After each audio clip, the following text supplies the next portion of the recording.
अब वो कह रहे हैं कि बेरोजगारी के मुद्दे पर, महंगाई के मुद्दे पर, ये जो मूल मुद्दे हैं आम जनता से जुड़े हुए, इस पर आप लोग बातचीत करने के लिए तैयार नहीं होते हैं। हर मुद्दे पर प्रधानमंत्री जी ने बात की। आदरणीय प्रधानमंत्री जी ने कल लोकसभा में और आज राज्यसभा में जितने भी इस देश के मौलिक विषय हैं, बुनियादी आवश्यकताएं हैं, चाहे महंगाई हो, चाहे बेरोजगारी हो, चाहे महिला सशक्तिकरण हो, चाहे किसान सशक्तिकरण हो, हर विषय पर उन्होंने बात की।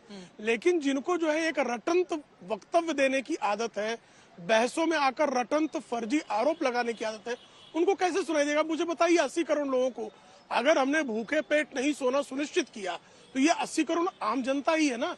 11 करोड़ अगर इज्जत घर बने तो सामान्य महिलाओं का सशक्तिकरण हुआ कि नहीं? जल जीवन मिशन के माध्यम से करोड़ों लोगों के घर में अगर पानी पहुंच रहा है तो सामान्य लोगों का सशक्तिकरण है कि नहीं? अडानी के मुद्दे पर भी तो घेर रहे हैं ना, अडानी का जेपीसी मुद्दा है जांच की क्या? मांग कर रहे हैं, आप उनकी आवाज नहीं सुनेंगे तो क्यों हंगामे नहीं? के अलावा अरे क्या भाई, ऑप्शन बचेगा उनके पास जो आरोप लगा रही है देखिए, विपक्ष? सदन को हम सुपारीबाजी का मंच नहीं बना सकते। श्रीमान राहुल गांधी अगर किसी विदेशी से सुपारी लेकर भारत के किसी उद्योजक के विरुद्ध अनावश्यक अगर किसी प्रकार का प्रलाप करेंगे, कोई प्रमाण नहीं देंगे। अभी उन्होंने कहा कि जीवीके से सीबीआई ने जबरदस्ती लिखवा लिया। जीवीके कह रही है कि हमने, हमारे साथ ऐसा नहीं किया गया। तो Rahul Gandhi supreme court certified झूठे हैं, जो सुप्रीम कोर्ट को मिसकोट करते हैं, सीबीआई को मिसकोट करते हैं, इलेक्शन कमीशन पर आरोप लगाते हैं।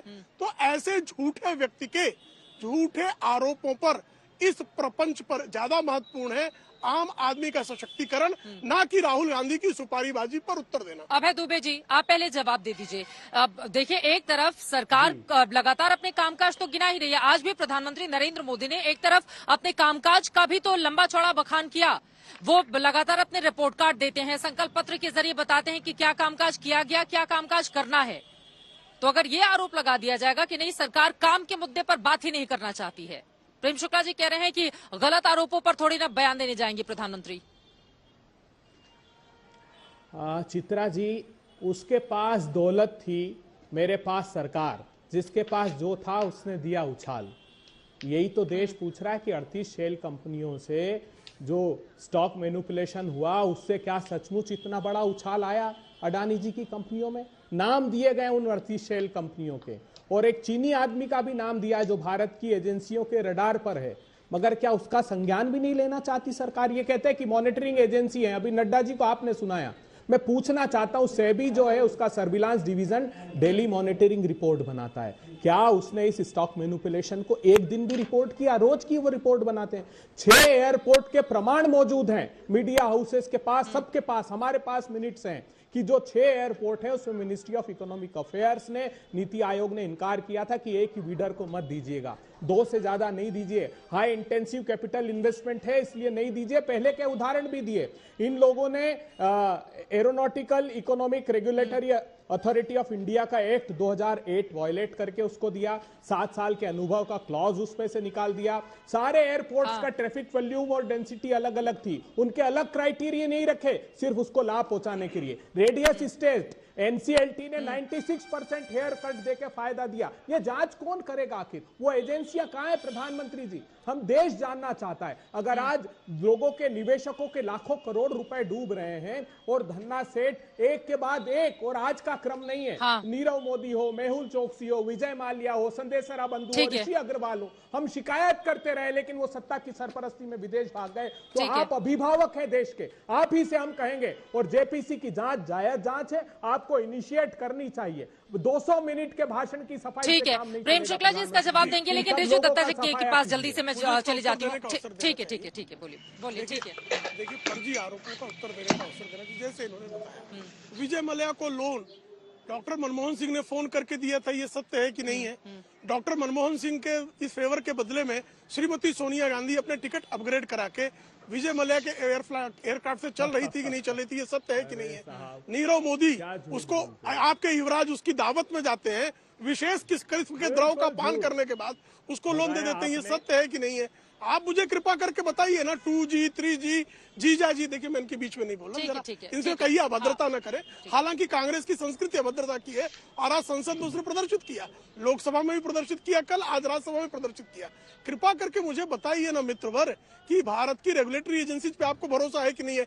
420 के केस का एक अभियुक्त जो बेल पर है, और जो सुप्रीम कोर्ट सर्टिफाइड झूठा है उसकी झूठी बात तो मान लो कि उन्होंने कहा कि अडानी के पास किसी प्रकार का एक्सपीरियंस एयरपोर्ट रन करने का नहीं था। बताइए जीवीके के पास कौन सा एक्सपीरियंस था, और जीवीके के नाम पे आपने झूठ क्यों बोला? आपने ये झूठा काम किससे सुपारी ली मुझे बताइए ना। हिडनबर्ग से सुपारी ली है क्या आपने?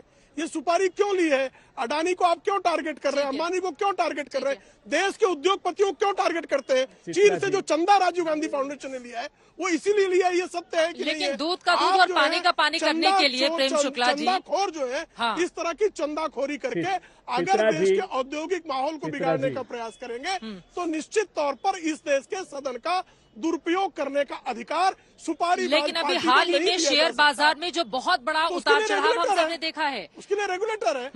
उतार चढ़ाव शेयर बाजार में पहली बार आया है क्या?